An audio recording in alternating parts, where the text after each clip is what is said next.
This is Cerebral Cinema. Movies of the mind.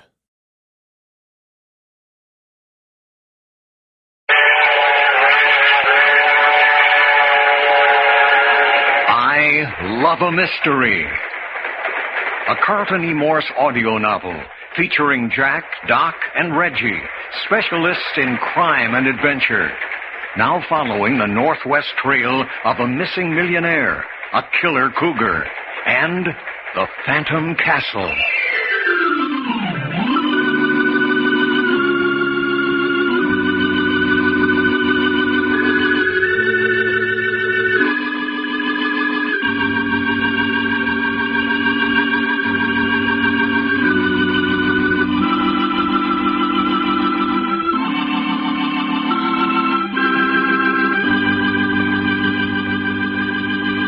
This is Fred Foy introducing Jim Harmon's presentation of Les Tremaine and Tony Clay in an original Carlton Morse thriller, The Fear That Creeps Like a Cat.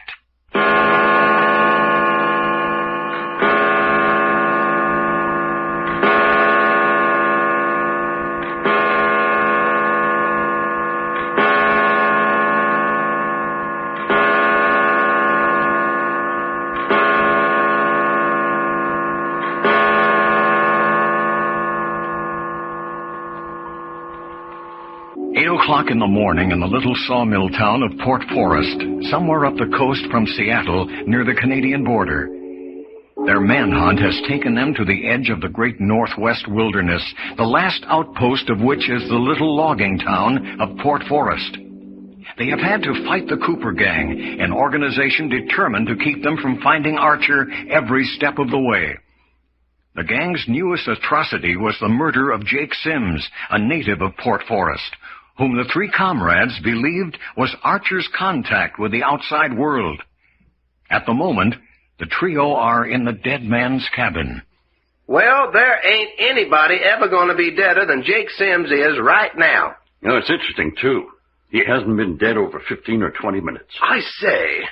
Yeah, looky, that window's open over yonder. The killer might have climbed out of the window and beat it for the woods and back as we was a-coming up the path from town. He was the man who bought supplies and delivered them to wherever Alexander Archer is hiding. As long as he was alive, Archer was in danger of being exposed. Yeah, and Jake here was double dangerous after what Bull McGinnis told us down at the store. I say, you mean someone of Cooper's gang overheard? Yeah, ain't that the way you figure it, Jack? Yeah, I'm afraid so. But look here, that means that we're being watched. Not a doubt in the world of it. Queer we haven't been aware of it. Yeah, what about that, Jack? Usually one of us spots a tail 2 minutes after he's on us. Oh, we're out of our environment. Our senses are tuned to city life. They don't know how to react up here in the wide open spaces. You think that's it, sure enough? Well, we certainly missed fire this time. Something's the matter. Doggone. And just because we wasn't on our toes, Jake Sims is a dead Indian. There's no use staying here any longer. Yeah. Reckon we ought to go down and report this dead body? Wonder if they got a police department up here. We've got something more important to do than report dead men.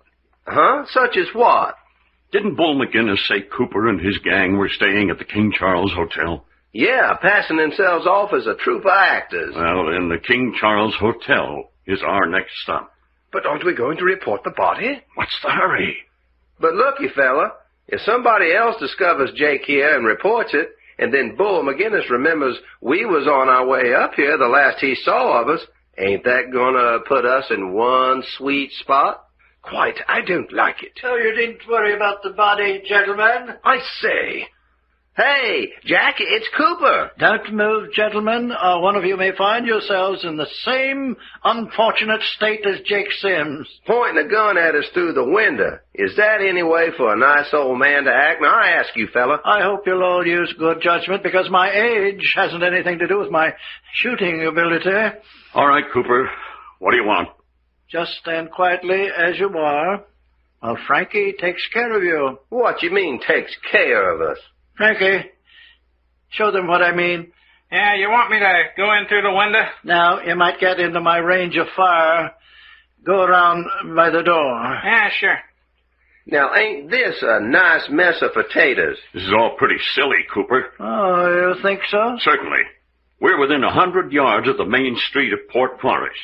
It's broad daylight. What do you think you're going to gain by this sort of gunplay? All right, Frankie. Go to work.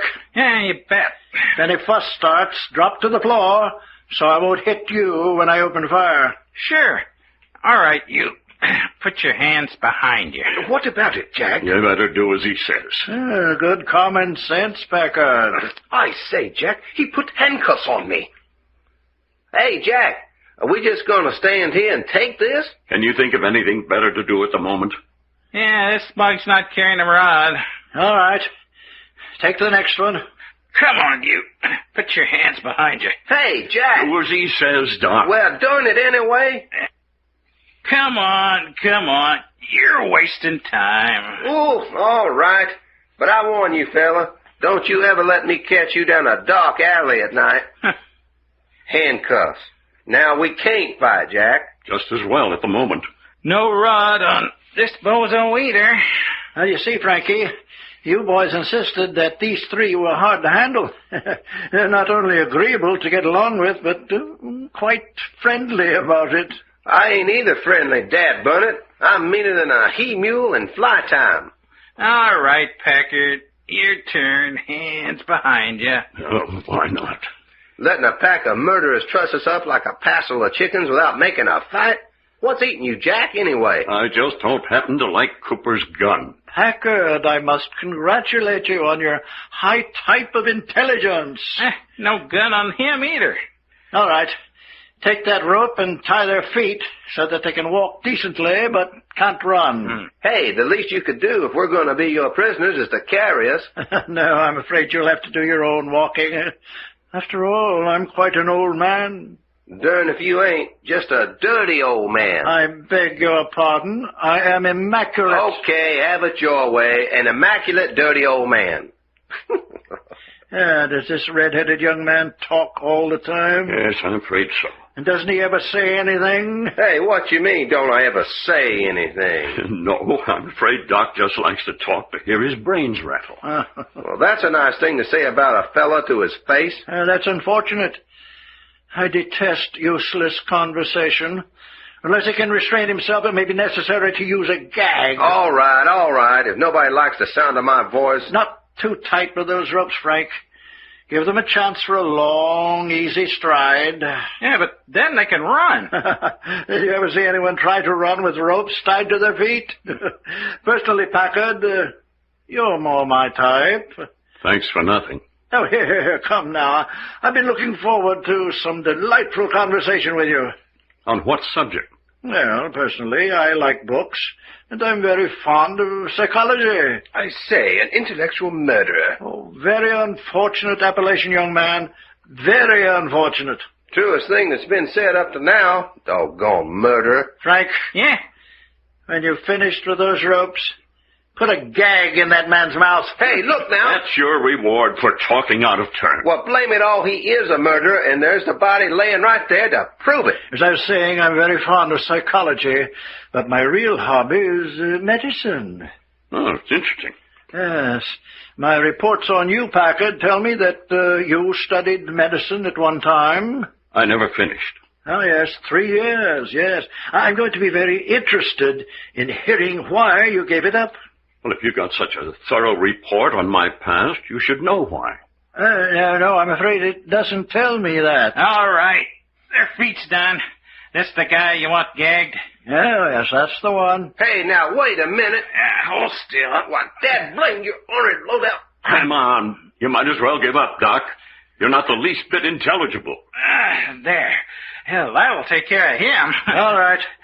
Herd them out the door and around here to me. Better keep your gun on them. Sure. Come on. You heard what he said. Round to the side of the cabin with you. I say, Jack, bit on the idea of a chain gang. Keep going and no talking. All right. I'll hold them here, Frankie. Go get the body. Yeah, I'll tie it up in a gunny sack. We're taking the body with us? Oh, yes, of course. If we left it behind, someone might think you boys had killed him. I should think that would be what you'd want. Oh, no. Then the police would be hunting you. Let's keep the police out of this as much as possible. Suits us. I say, you're taking this all very calmly. Oh, not the least danger. I've studied the habits of the natives pretty thoroughly. The only ones about at this time of the day are the mill workers, and they're all at work. Oh, don't dally in there, Frankie. Coming right along. You can get them started towards the woods if you want to. All right, boys. We'll be moving along then. You're leading the way? Now, I think it's safer if I follow. You see that scarred pine to the north? Yes. Head for that. All right. Mark you, I don't want to shoot if I don't have to, so don't give me any trouble. I say, looks a bit of rough going. Oh, yes, you'll have to break through the undergrowth. It gets better shortly. Yeah, well, it's bad with our hands handcuffed behind us. You can make it. Righto. If the ropes on your feet get tangled in the brush, just stand still until Frankie or I can free you. I say, Jack, bit of a go, what? Kidnapped in broad daylight? Don't be misguided by what Cooper says. Be careful. He's dangerous. Quite. What do you suppose he has in store for us? I don't know, but I'll bet it isn't sitting in front of a fire discussing books and philosophy. Too bad you're gagged, Doc. Oh, I say. What's the matter? Doc's hobble rope caught on a root, and he pitched head first into a bush. Well, now, we'll take care of that.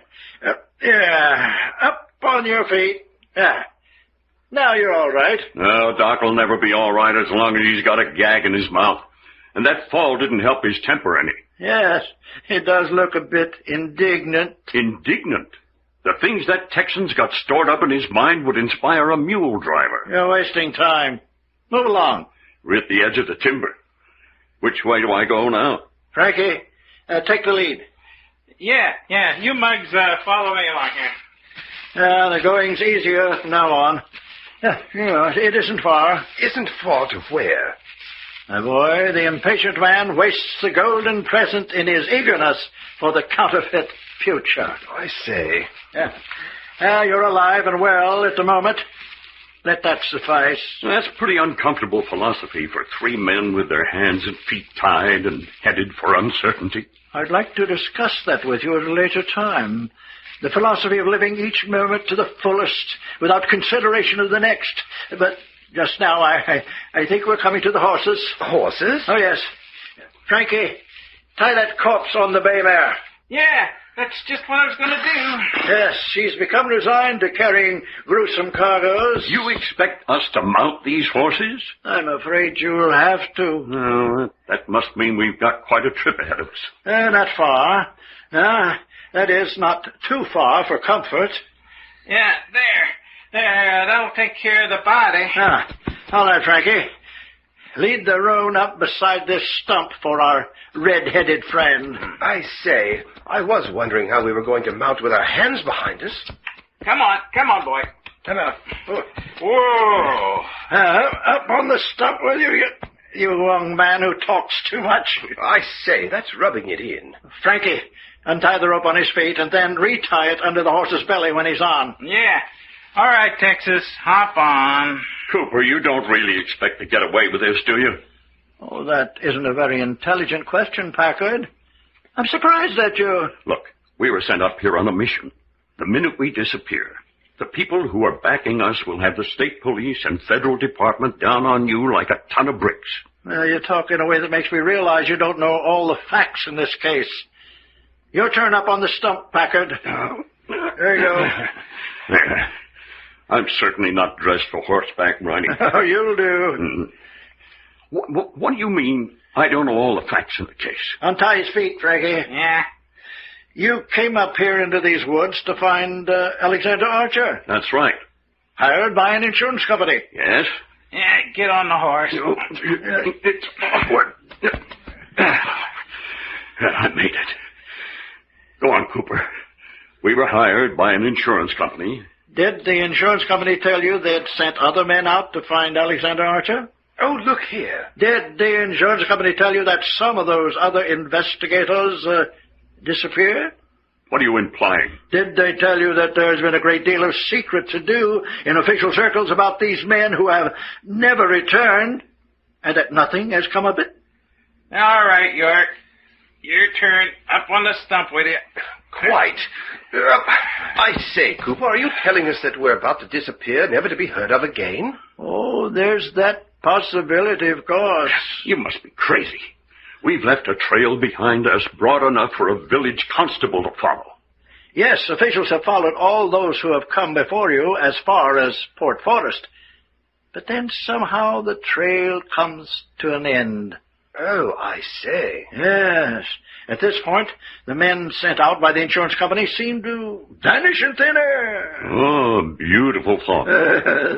Are we ready, Frankie? Yeah, all set. Up on your horse, then. We'll take the underground passage.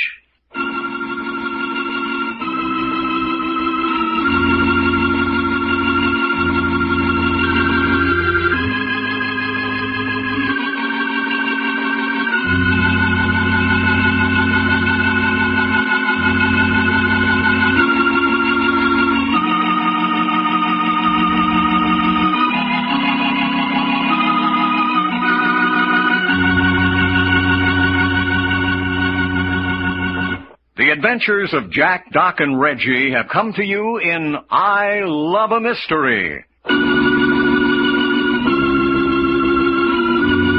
Created and written by Carlton E. Morse. Script copyrighted by Morsel Co. Incorporated. Produced and directed by story editor Jim Harmon. Featuring Les Tremaine as Jack Packard and Tony Clay as Doc Long. Consultants Frank Brzee and David Lloyd. Your announcer, Fred Foy. This presentation has come from Hollywood.